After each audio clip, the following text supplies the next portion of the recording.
السلام علیکم سامعین، آج حکایات سعدی سے ایک حکایت بعنوان سلامتی کی قدر کیسے آپ کی گوش گزار کرنا چاہتا ہوں۔ امید ہے کہ آپ اسے غور سے سنیں گے اور اس پر عمل کریں گے۔ کہتے ہیں کہ ایک بادشاہ ایک اجمی غلام کے ساتھ کشتی میں سوار ہوا۔ اس غلام نے اس سے پہلے دریا نہیں دیکھا تھا اور نہ ہی اس نے کشتی چلانے کی تکلیف کو آزمایا تھا۔ جو ہی کشتی نے پانی میں تیرنا شروع کیا وہ ڈر گیا اور اس نے واویلا مچانا شروع کر دیا۔ اس کے بدن پر کپ کپی طاری ہو گئی۔ ساتھیوں نے اسے بہت سمجھایا، تو فکر نہ کر اور نہ ڈر، خطرے کی کوئی بات نہیں ہے، لیکن اس نے کسی کی ایک نہ سنی اور مسلسل روتا اور چلاتا رہا۔ اس نے بادشاہ کے نازک مزاج کو برہم کر دیا۔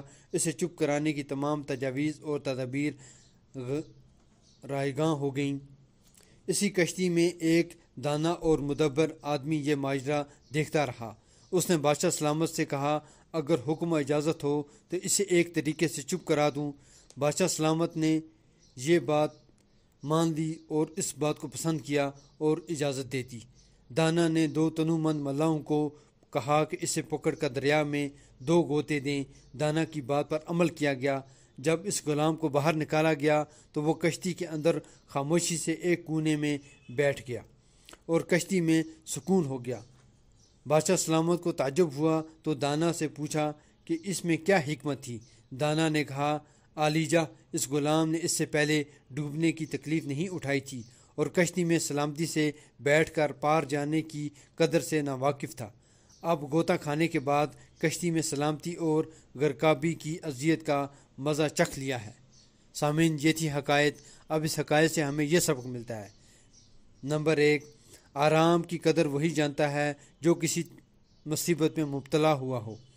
نمبر 2، جس نے سختی یا پریشانی دیکھی ہو وہ آسانی کو غنیمت جانتا ہے۔